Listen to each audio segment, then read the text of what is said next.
I had been looking forward to my 60th birthday for months. It wasn't a milestone that everyone celebrates with grandeur, but for me, it was a moment of reflection. 60 years, 3 decades of motherhood, raising my kids with everything I had, sacrificing parts of myself to give them a good life. It was the kind of birthday that seemed to demand a little more attention, a little more love. I wanted something special, something that made me feel appreciated, something that reminded me of the joy of having a family. For weeks, my children, who were all grown now, had been talking about the surprise party they had planned for me. My daughter, Kate, had been especially excited, sending me little texts here and there with hints and vague messages about the celebration. She'd mentioned decorations, a cake, and how much fun we were going to have when we were all together. I was thrilled. I hadn't had a proper family gathering in a while, and the idea of celebrating with my kids, my grandkids, and a few close friends felt perfect. It was going to be a day full of laughter, joy, and love. I spent the morning preparing. I made my favorite dish, roast chicken and mashed potatoes, thinking it might be the perfect meal for a family gathering.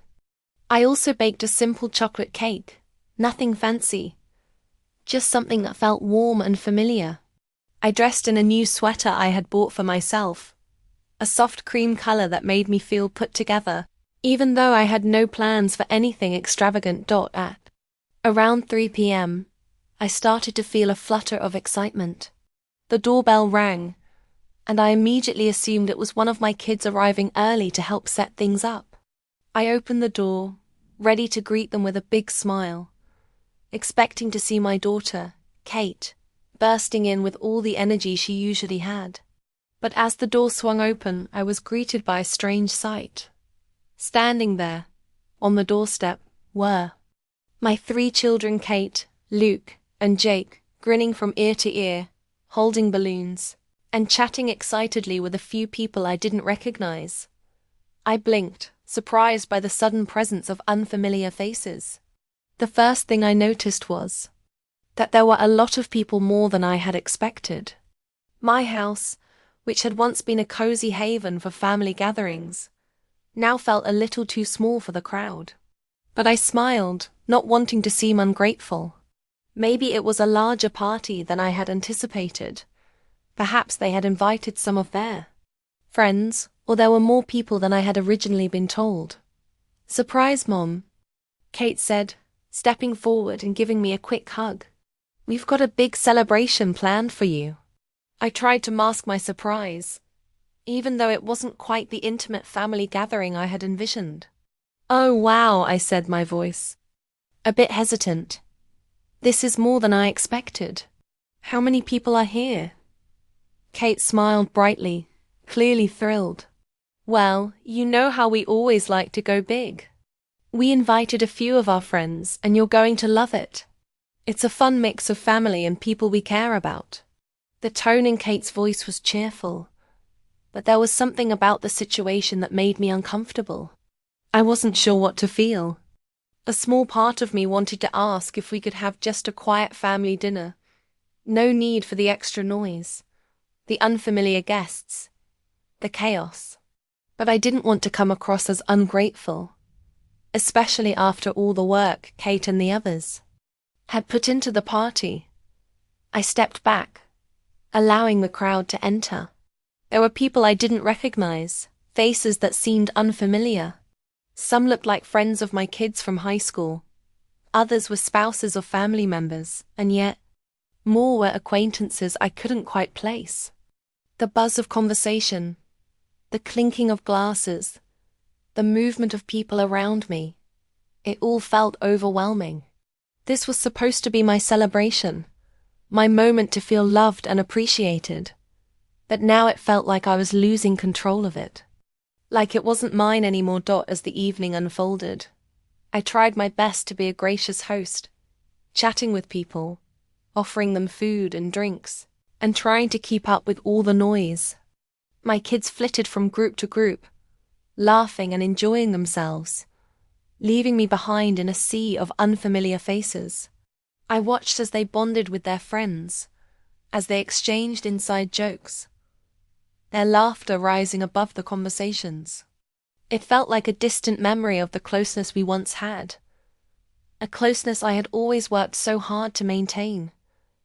I couldn't help but feel a pang of loneliness, even as I smiled and made small talk. Where had all this energy come from? My kids had become adults, people with lives of their own, friends and activities I didn't fit into anymore. I had always prided myself on being a part of their world, on keeping things familiar, but now it felt like I was being left behind as I continued to mingle with the guests. I couldn't shake the feeling that something was off. Maybe it was. The loud music in the background, or the constant chatter, or maybe it was just the fact that I felt like I was on the outside looking in.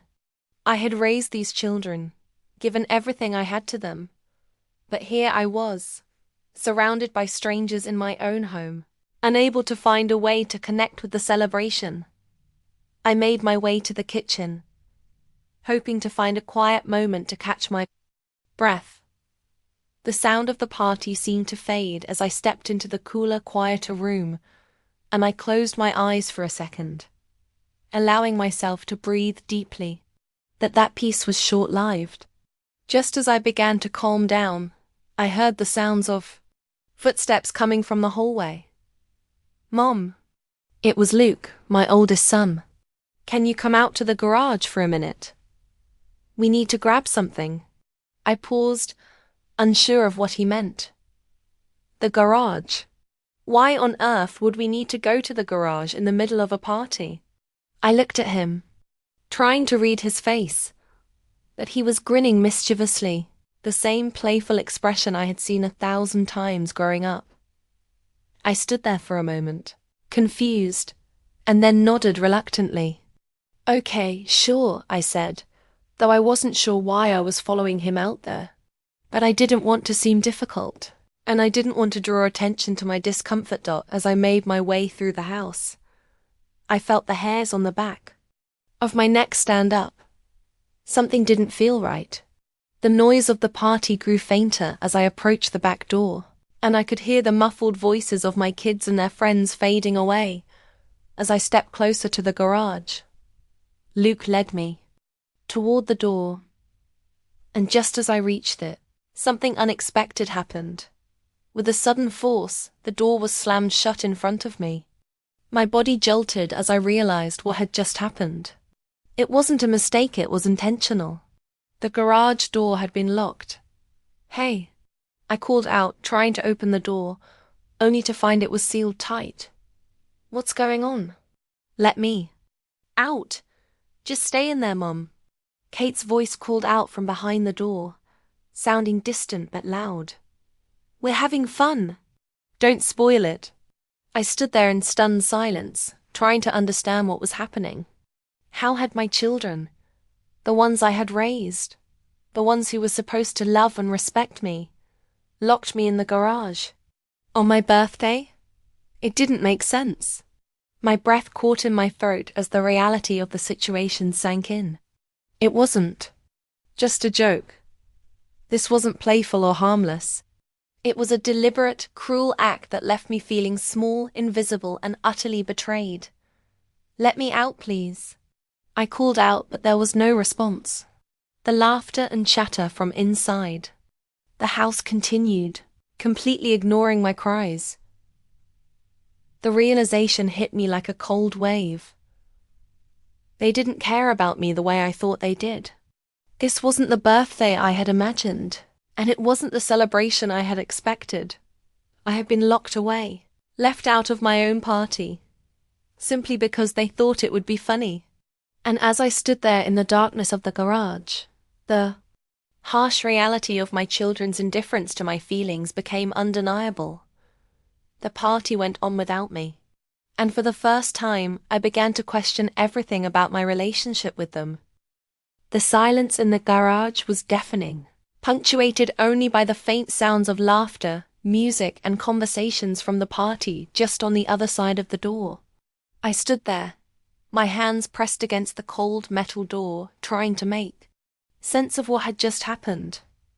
What had they just done to me? For a long time, I couldn't move. The anger I had felt when the door was slammed in my face had been replaced by confusion. How had we gone from being a close-knit family to this? How had my children, my own flesh and blood, come to think that it was okay to lock me in the garage on my birthday, leaving me out of the celebration and treating me like some kind of joke? I could feel my heart pounding in my chest, a mix of hurt and disbelief swirling inside me. How had this happened? Was this some sort of twisted prank? Was I being punished for something I didn't understand? I had tried my best to be a good mother, no, more than that. I had tried to be a great mother. I had raised them with love and care, given them everything I had. I had sacrificed for them my time, my energy, my own desires, all to ensure they had a better life. And now this? This was how they treated me. I tried to rationalize it. Maybe they were just being careless. Maybe they didn't realize how hurtful this would be. But deep down, I knew that wasn't true.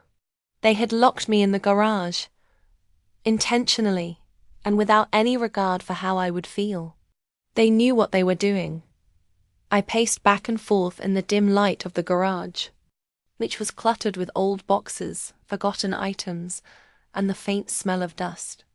The shadows from the cracked garage windows stretched across the floor as I tried to come up with some sort of explanation, some justification for why my children would do something so cruel. Maybe it was a misunderstanding. Maybe they thought it would be funny, a harmless prank, a way to make the party more exciting. But no, this wasn't harmless. It wasn't a joke. It was isolation. It was exclusion. It was abandonment. And the sting of it was unbearable.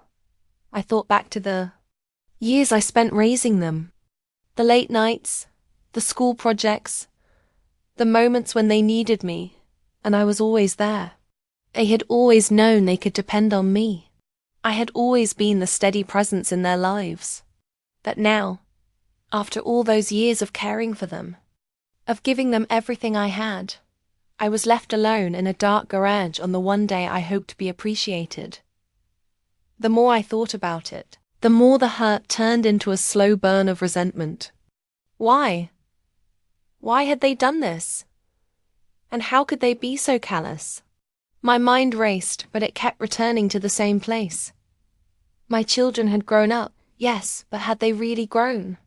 Or had they just become entitled, selfish adults who had forgotten what it meant to care for someone other than themselves?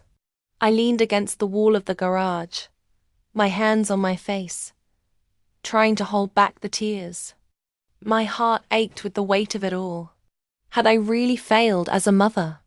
Had I not given them enough love, enough attention, for them to treat me with respect? Had I made a mistake by always putting their needs before my own? Maybe I had enabled them to treat me this way. Maybe I had let them take me for granted. The thought made me sick to my stomach. I had always tried to be a good mother, to be the kind of mother who would go to any length for her children. But somewhere along the way, I had lost myself. I had been so focused on making their lives better that I had forgotten about my own needs. I had forgotten to set boundaries, forgotten that I, too, deserved respect, love, and kindness. I stood there in the garage for what felt like hours, the noise of the party outside growing louder. I could hear the laughter, the clinking of glasses, the sound of music playing from the speakers. But inside, I felt like I was drowning in silence. I wanted to shout, to bang on the door, to demand an explanation, but I knew it wouldn't help. It would only make me seem weak, like I was begging for their attention. And that wasn't who I wanted to be anymore. I wasn't going to beg for their love. I wanted to be respected. I wanted to feel valued. Eventually, I heard footsteps approaching from the other side of the door. It was a faint sound, but I immediately recognized the voice of Kate, my daughter. "Mum," she called softly through the door.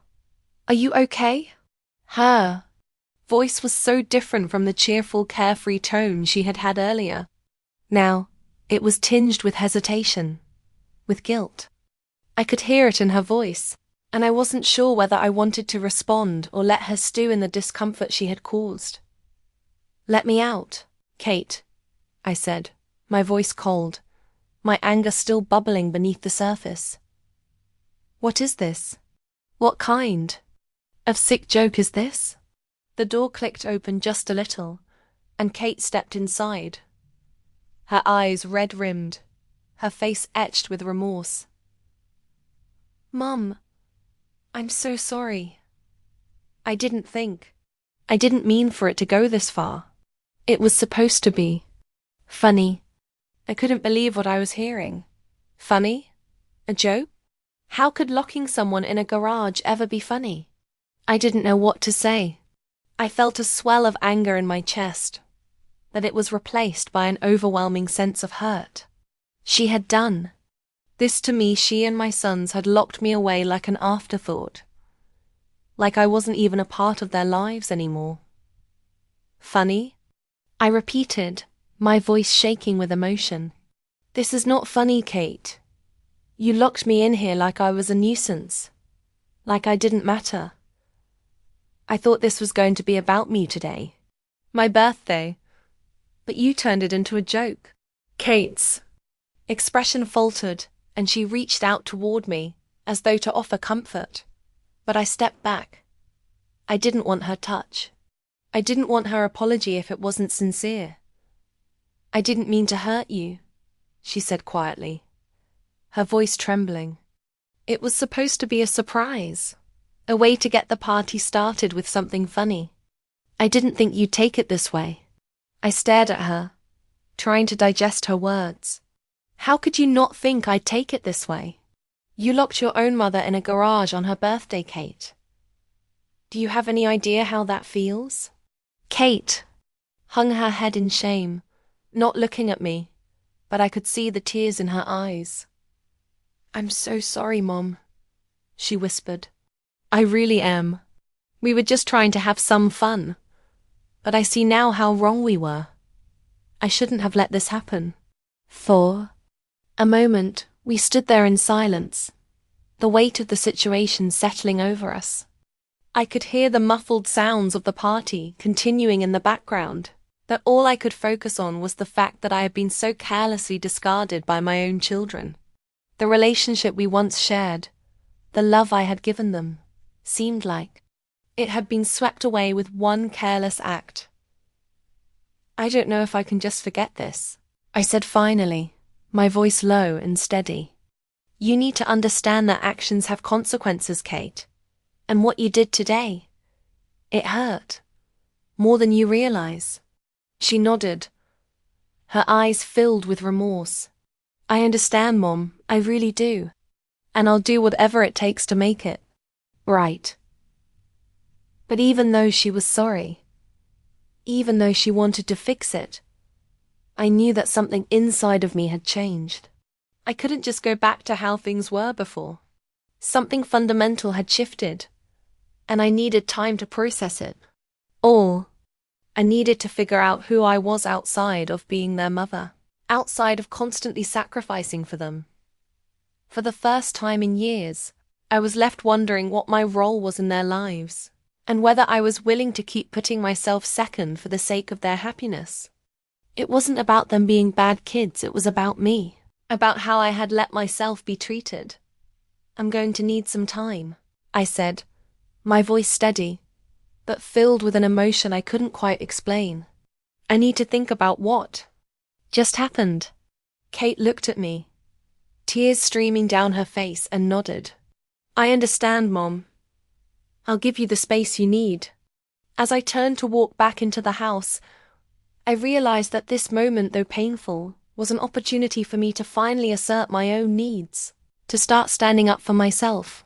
I didn't know what the future would hold for my relationship with my children, but I knew one thing for sure. I would never let myself be treated like that again. The next few days felt like an emotional roller coaster. I had expected to feel relief after finally confronting Kate, but instead, I was left with a quiet storm of conflicting emotions. The hurt from being locked in the garage on my birthday was still raw. But now, there was also a sense of confusion. Kate's apology had been genuine, at least. I believed it was. But something inside me felt different. The trust I had once, freely given to my children, had been shaken. A part of me wondered if I could ever truly feel the same about them again. I spent the next few days in a quiet daze, trying to put my thoughts together, but the pieces didn't fit. I would find myself staring out the window, lost in thought, or pacing through the house, unable to shake the overwhelming feeling of abandonment that seemed to hang over me. I had always been the strong one in the family, the rock that held everything together. I had spent years creating a safe, loving home for my kids. And now, after everything, I found myself questioning my worth. What had happened to the bond we once shared? Where had the respect gone? Had I been so consumed with giving them everything they needed that I had lost myself along the way? There were times when I felt like a failure, like I hadn't been enough for them. That maybe, just maybe, I had been too lenient, too eager to please, too afraid to set boundaries. I had always believed that if I gave them love, they would give it back, that if I supported them unconditionally, they would appreciate me in return. But I hadn't prepared myself for this, for the moment when they would push me aside, when they would take me for granted. Then, a week after the party, I received a message from Kate. It was simple, just a text, but it came at a time when I wasn't sure what I wanted to hear. It read, "Mum, I've been thinking about everything. I'm so sorry. I was wrong and I know it. Please let me make it up to you. Can we talk?" I stared at the screen for a while, my thumb hovering over the keyboard as I debated what to say. A small part of me wanted to ignore the message, to let the pain fester, to hold on to my anger. But another part of me, the motherly side of me, still wanted to reach out, to understand, and to see if Kate's apology was genuine. After all, she was my daughter. She was the child I had raised, the one who had once looked up to me and depended on me. I typed back slowly, letting the words come as I tried to balance my need for healing with my desire to protect myself from further hurt. "I'm not sure what to say right now. I'm still processing everything, but I do want to talk." I sent the message, feeling a mixture of hope and fear. A part of me was still afraid of opening up again, of allowing myself to be vulnerable in a situation that had already hurt me so deeply. But another part of me knew that if I didn't try, I would never know whether we could move forward from this. The next day, Kate came over, and we sat together in the living room, a strange distance between us. The weight of what had happened hung in the air, unspoken. We didn't look at each other at first, both of us unsure how to begin. I watched her, and she looked just as uncomfortable as I felt, her hands clasped tightly in her lap, her eyes darting away whenever they met mine. Finally, after what felt like an eternity of silence, she spoke. "I never should have locked you in that garage, Mom. I don't know what got into me. I didn't think it would hurt you the way it did. I was just trying to have fun, and I didn't stop to think about what it would do to you." I swallowed hard, feeling the sting of those words as they settled into my chest. There was sincerity in her voice, a genuine remorse that I hadn't expected to hear. Kate had always been a free spirit, the one who was always up for a laugh or a good time. But I had never seen this side of her before, the vulnerable, apologetic side that was clearly feeling the weight of her actions. I don't know how it got to this point, she continued, her voice trembling. "I've been so caught up in my own life, with my job, with my friends. that I didn't see how much I was pulling away from you. And I didn't even notice how much it hurt you. I took a deep breath, the ache in my chest intensifying. I've been trying to give you everything. All my love. All my time. All my support. And it's not enough, Kate. It's never been. Enough. I thought we were close. I thought you'd never forget me. That this isn't the way I imagined being treated by my own children. It hurts. It really hurts. Tears welled up in her eyes as she nodded. I know, Mom. I'm so sorry. I don't know how I let this happen. I've been selfish, and I've been distant, but it's not because I don't love you. It's because I've been so caught up in my own world that I didn't stop to realize what I was doing to you. I listened to her, my heart conflicted. Part of me wanted to believe her, to accept that this was just a mistake, a result of her being too wrapped up in her own life.